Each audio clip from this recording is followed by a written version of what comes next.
Welcome to Window Dressing, American Trash and National Treasures. The next couple of episodes, I delve into one of the most influential teen dramas of all time and a personal touchstone of my childhood, Beverly Hills 90210.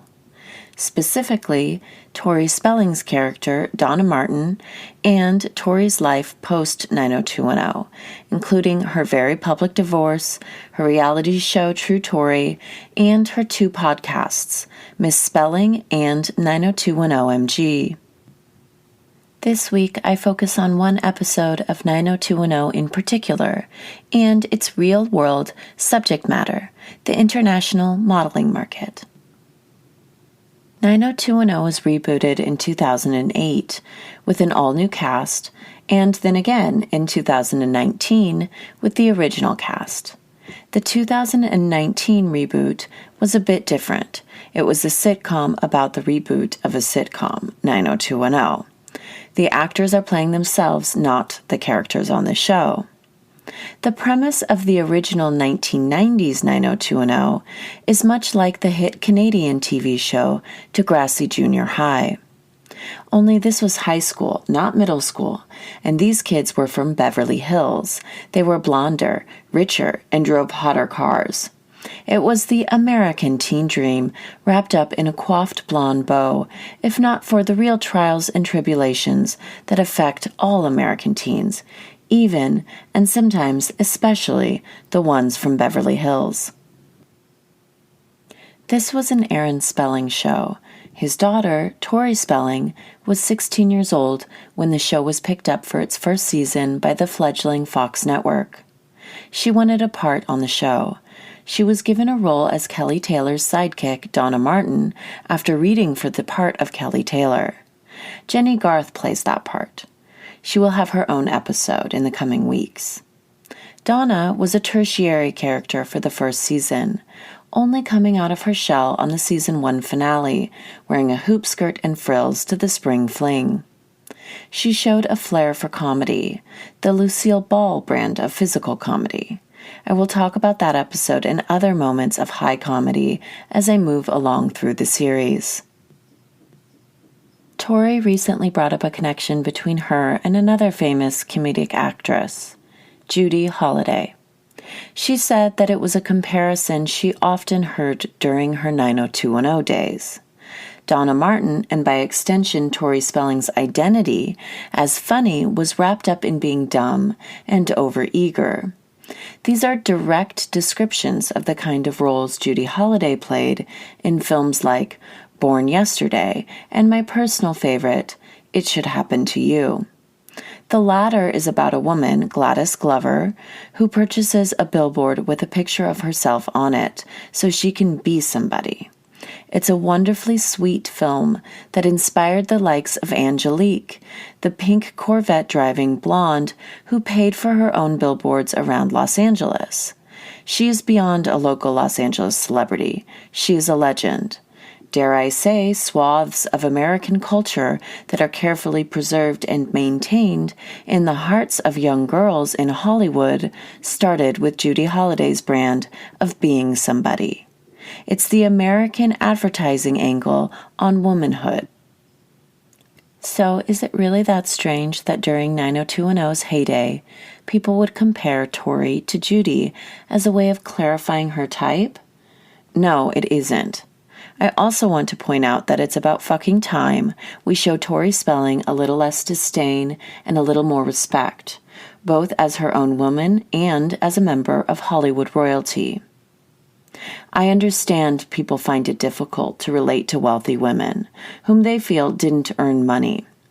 But it seems to me in the heyday of the Nepo baby, while all the girls and the gays are sipping on their Hailey Bieber strawberry glazed smoothies, we are still tearing down a talented and funny member of the Hollywood community. I will not partake in any of that. 90210 first aired in October of 1990. It was picked up for a full season and then piecemeal through season 2. Like Melrose Place, 90210 was created by Darren Star and produced by Aaron Spelling. It was not an immediate success, but went on to be a cultural hallmark of the 1990s and beloved by many. According to Darren Star on his recent guest spot on Tori and Jenny's podcast 90210MG, he intended 90210 to be a John Hughes movie for the small screen. I think that stated intention explains the visual Americana that many of Darren Star / Aaron Spelling shows embody. The premise is a Midwestern family relocates to Beverly Hills and has to acclimate to the wilds of teen drama amongst the palm trees and stars. Brandon and Brenda Walsh, played by Jason Priestley and Shannon Doherty, integrate into life at West Beverly, filmed in the Valley, with the support of their loving, not divorced parents, Cindy and Jim Walsh. Carol Potter plays Cindy, and James Eckhouse plays Jim. Brother and sister quickly make friends and meet new lovers as they struggle to fit in. Brenda becomes friends with the popular girls, Kelly and Donna. Kelly Taylor, played by Jenny Garth, is the gorgeous natural blonde in a red Beamer with a model mother. Her best friend, Donna Martin, played by Tori Spelling, is the wealthy ditz with conservative parents and bottle blonde hair. Brandon becomes besties with Steve Sanders, played by Ian Ziering, a jock with a vet and an actress for a mom. We later find out that Steve is adopted, but that is a storyline for another day. Then there is Dylan McKay, the dreamy bad boy of West Beverly High. The late Luke Perry puts Dylan permanently into the imaginations of young women everywhere. He drives a vintage Porsche, reads poetry, surfs, and has a suite at the Sunset Strip Hotel, the Bellage. Dylan is friends with Brandon and dates his sister and Kelly later in the series, forming the infamous love triangle that lives on in TV history. Andrea Zuckerman, played by Gabrielle Cartieris, is Brandon's almost love interest and a close friend and confidant throughout the show. David Silver, played by Brian Austin Green, is a lower-classman that eventually takes Donna's virginity and becomes Kelly's stepbrother. In real life, he married Megan Fox and was the real first love of Tori Spelling. Later in the series, Tiffany Amber Thiessen joins the cast as Valerie Malone, a Walsh cousin who becomes part of the family post Brenda's exit from the show. Brenda may leave, but Donna and Kelly stay through the run of the show, from high school to college to their shared beach house. The two remain best friends in real life, too. I'm going to start with two classic Donna episodes of the first few seasons of 90210 this week. First, Season 1, Episode 21, Spring Dance. In this episode, the gang goes to their junior dance. It's not prom, it's like homecoming or something. I personally didn't go to high school, so I don't really know the ins and outs of high school dances. In this episode, Donna goes from side character to comedian. She goes to the dance with Steve Sanders, and unlike her cohort, who are dressed in uber 90s mini dresses in neutral tones, Donna opts for a literal ball gown with a hoop skirt in fire engine red. It's her physical comedy in large part because of her costume that makes this episode great. There is also a Halloween episode in Season 2 where she goes as a mermaid. The costume and her in it steal the show. I will talk in detail about that episode when I get to my Jenny Garth / Kelly Taylor episode. Donna looks like a cross between a Disney princess and a saloon wench with a glorious crown of blonde curls. She can't make it through a doorway because the size of the hoop skirt won't allow it. By the time the group makes it to the dance, Donna is mostly left on her own, while Steve mopes about because Kelly not only went to the dance with his best friend Brandon, but she also forgot his birthday, which is complicated because he just found out he was adopted. Brenda and Dylan leave early to have sex in a hotel suite at the Bellage, and Kelly wins Spring Queen. Donna stands alone unable to sit down or stand without getting her dress caught on a chair. She pulls focus even with the distractions of teen drama surrounding her. She is beautiful and funny, and the most memorable part of this episode, regardless of her scant dialogue. After this, her role on the show not only is cemented, but she becomes a central character. She has a real sense of physical comedy that is rarely valued, especially for a woman, or in this case, a literal teenage girl. She reminds me a bit of Amanda Bynes. She was a real talent that ultimately was undervalued, except as the property or product of a man. Tori Spelling is more than her father's daughter, and Donna Martin was more than a conciliatory character for Spelling's teenage daughter. Donna finally gets her day in Season 3, Episode 4, entitled Sex Lies and Volleyball / Photo Fini, a Sex Lies and Videotape reference.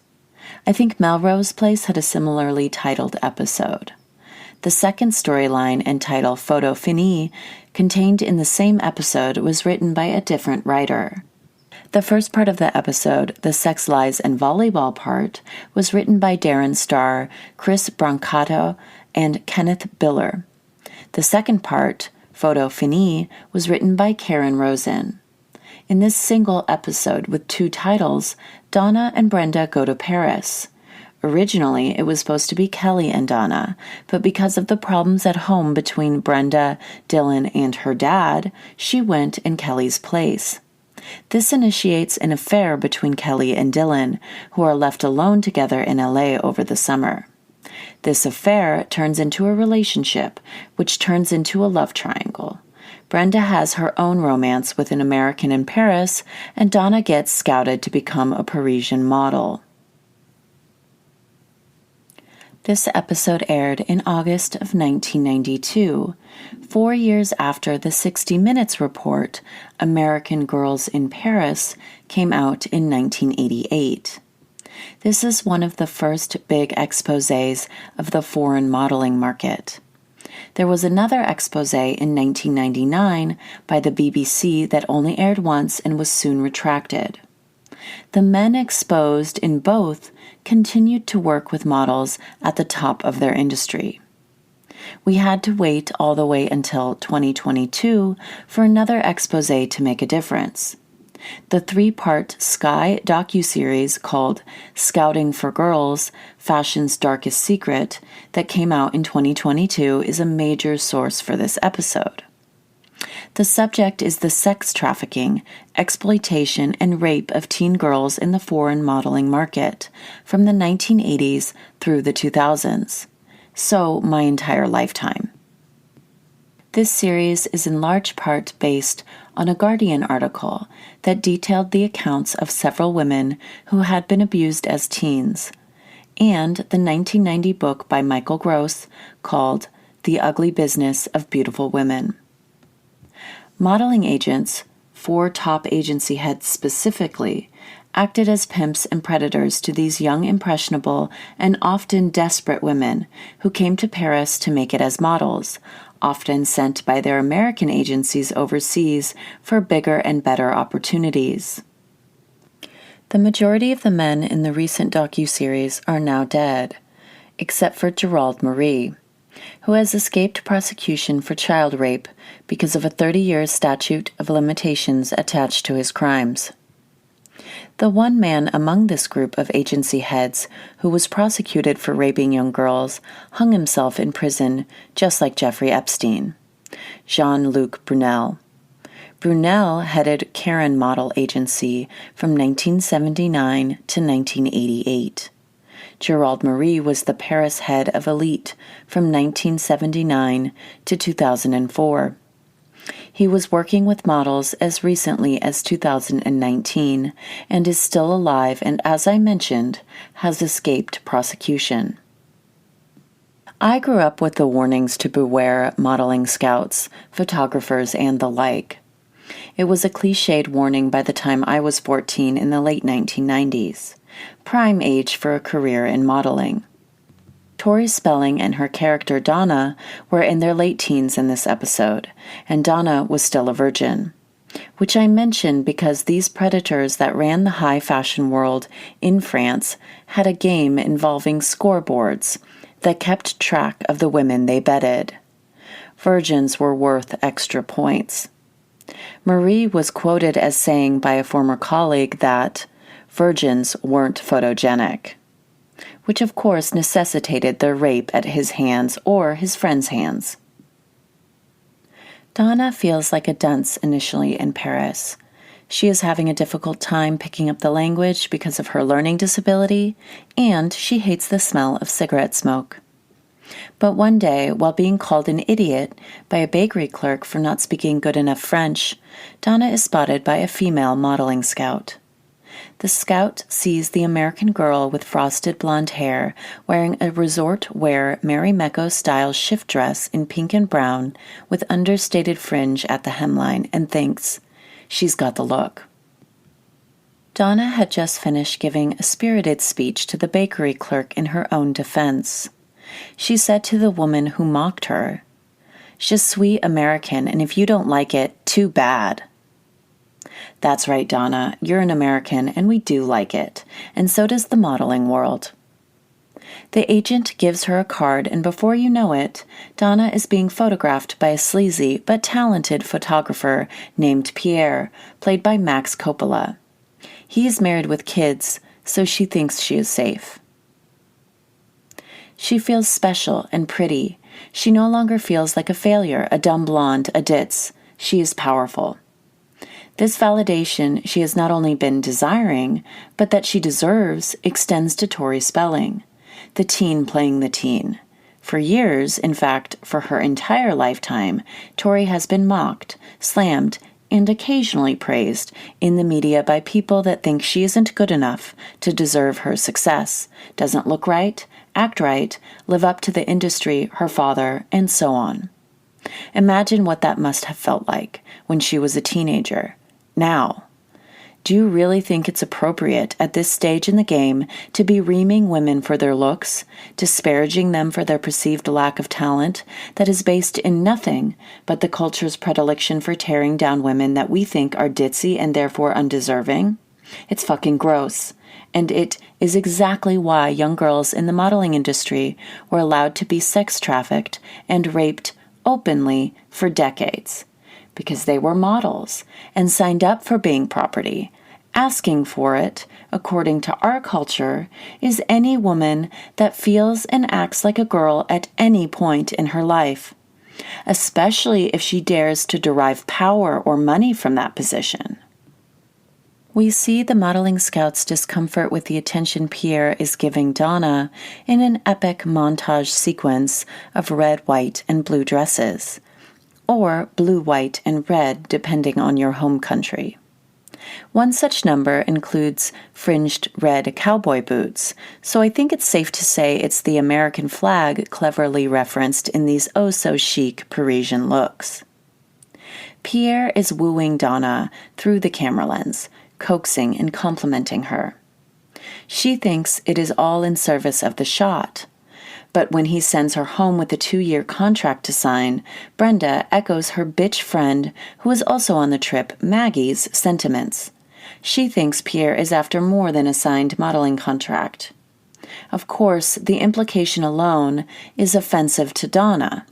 It implies she is in fact not pretty enough, not special, not model material. Just a side piece for a creep. It comes off, at least to me, less like concern for Donna and more like proof that Donna isn't deserving. Men's behavior almost always reflects on the women they are behaving like that towards. Why? Because we are born and bred to be the receptacle of men's bad behavior, a reflection of them, intended to stand beside and behind them. Unfortunately, women's power is often dictated and preyed upon by men, which alienates women from each other and creates a kind of "I'm not like her" attitude when we see one woman struggle. This effectively leaves us all at the mercy of men's ideas of our value. Money is the only real out for any woman, and even then it can't buy you the peace or dignity denied to you by the patriarchy. And it most certainly doesn't work to unite women. But given the benefits it does offer, you can't blame Donna or any young girl for going after the financial freedom possible at the end of the rainbow, even if that rainbow is built on the backs of exploited young women. Donna, high on the validation she received from the photo shoot, walks into her and Brenda's shared room and trips, waking up Brenda. She hands Brenda the contract Pierre gave her to sign. Brenda asks Donna what happened tonight with Pierre. Donna says, "He says my type is really in demand right now." As she says this, she takes off her skin-tight, hot pink mini dress to reveal even tighter red lace lingerie. Donna wears clothes like a Barbie doll. Brenda says, "Donna, wait a second. You're going to drop out of the program to be a model?" Donna tells Brenda, quite reasonably, that she wasn't doing that well in the foreign exchange program anyways, and that they can discuss the details and what it would mean if she leaves the program to work as a model tomorrow. It's 3 a.m. and the red-hot Donna is drained. The argument continues the next day. Donna asks Brenda if she is mad. Brenda accuses Donna of acting out of character and says that Donna doesn't even like France. Why would she want to stay and model? Donna explains that she would be independent and have money and agency of her own, including an opportunity to travel. Much as the girls whom were sex-trafficked, raped, and manipulated explained their motivations in the docuseries. Donna adds an additional layer by telling Brenda, "Don't you understand, Brenda? I can be more than the dummy who can't keep up with her smart friends."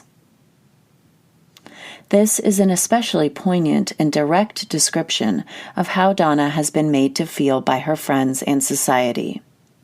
A dumb blonde whose only source of power is her Barbie doll figure and her role as supporting character. Donna denies that Pierre wants anything sexual from her. She cites his wife and kids as proof. Brenda pushes, insults, and judges Donna, leaving Donna feeling alienated and alone. She practically runs to Pierre, the party, and her new life, where she is a valued and beautiful woman.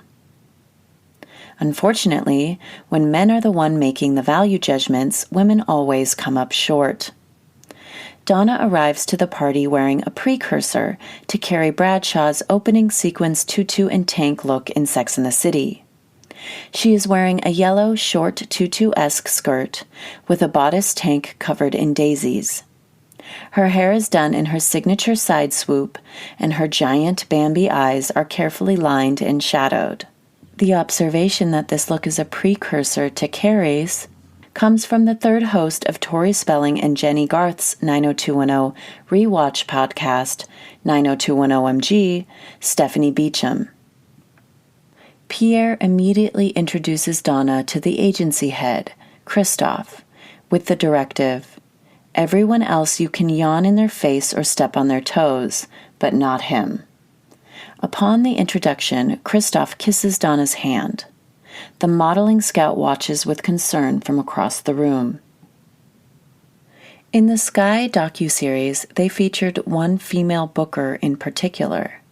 She discusses her realization that she was a cog in the wheel of a sex trafficking network.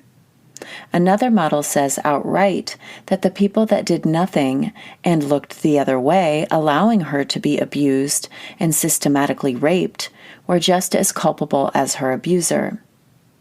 I agree wholeheartedly with this. In fact, I have more anger against the people in my life who were not there for me after my rape than I do for my rapist. I understand this completely.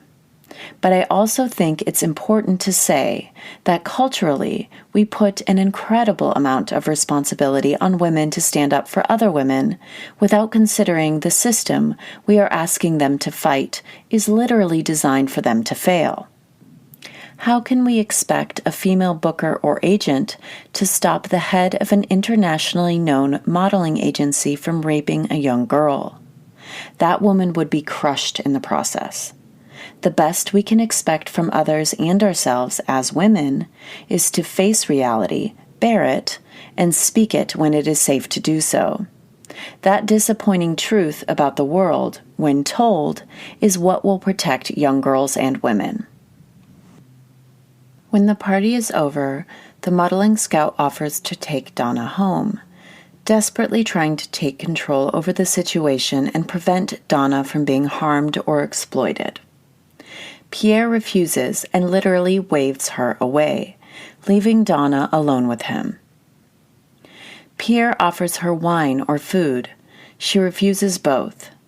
Donna says she doesn't think she is as pretty as the other models. Pierre says,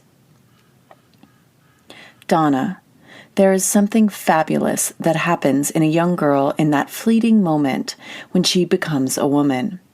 And you are on the brink of this transformation, and I feel honored to be here to witness it." He touches her and tries to grab at her. Well, there you have it. There is nothing quite as clearly predatory as that statement made by Pierre. But remember, if that seems over the top to you, the stated belief system of the head of elite modeling agency, Gerald Marie, is virgins are not photogenic. Yet the prime age of a model is between 14 and 18, making deflowering part of his job description. Donna goes to leave. Pierre says, "Go home, baby." Donna replies, "I'm not a baby." Pierre says, "You are, just apparently not my baby. Do you realize what you are throwing away?" "Donna, don't be stupid." Calling Donna stupid is the worst thing you could say to her. Her way out just became a slap in the face. She goes back to Brenda and tells her what happened. She threw wine in his face. She specifies that it was red. Donna laments to Brenda that she has to go back to being ordinary. Brenda says, "Donna, believe me, you will never be ordinary. You're a very unusual girl." This is such a gross, mean-spirited dig at Donna that sidesteps calling her dumb but basically calls her dumb. Donna catches the dig and says, "Yeah, unusually dense." Brenda responds with unusual grace, probably from having the undercurrent of her comment called out so directly by the unusually perceptive Donna Martin. Brenda says that Donna should give herself more credit. She points out that Donna has started to pick up French and has a modeling portfolio to bring home with her. There is something about this "be happy with what you've got" sentiment that gives me the ick. While I'm glad Brenda isn't being such an unbelievable bitch to Donna anymore, I also feel like the takeaway shouldn't be aim lower. Donna should have been able to take her power and be a top model. It wasn't her that needed to learn a lesson, it was Pierre and the whole industry. The lesson for girls always seems to be want less and accept praise, but don't embody the power connected to it. On Tori's first episode of her solo podcast, Misspelling, she talks briefly about being a sex symbol. It is clear she doesn't feel like she is allowed to reference herself that way and is embarrassed or feels undeserving of the title. There is this constant admonishing of Tori in our culture that is so deeply contradictory and horrible. People have praised her body and, in the same breath, denigrated her right to success as an actress or even a public figure. She is a talented actress. Donna Martin is one of the most beloved TV characters of my generation. Tori is also a very dynamic and interesting person. She has such a unique life experience that is also deeply integral to the American experience. Being Donna, Aaron's daughter, and the poster girl for the dumb California blonde is a valuable archetype to attempt to understand. In many ways, Tori is a prime example of modern womanhood. She is expected to do it all, build an empire, run that empire, be a full-time mother, accept a cheating spouse, deal with constant belittling and scrutiny from the public, like she isn't pretty enough, nice enough, good enough, sexy enough, too sexy, so on and so fucking forth. She has 5 children, has written more books than I can count, and has more reality TV under her belt than almost anyone else. When her father, Aaron Spelling, died in 2007, he left her $800,000 out of a $500 million estate. Everything she has, she got herself. Her name helped, but it didn't do the work on her behalf. Chet Hanks gets less shit than Tori Spelling. Once again showing the underlying hatred for women, specifically a type of woman that is seen as disposable, undeserving, and ultimately in debt to the American male public. Women jump on the bandwagon too, in part to distance themselves from falling victim to the disdain they are now participating in. Next time on Window Dressing, American Trash and National Treasures, we get to the most widely known and loved episode of 90210. Donna Martin graduates. Later, I will discuss her character Donna in the later years of 90210 and how she became the lead of the show in the second half of the 90s. Tori's reality show, True Tori, and her real-time divorce will also be discussed as I move through the stages of this cultural icon's career. Thank you for listening. This is Madeline Jane Auble. I will be back in 2 weeks for Tori Spelling, Part 2.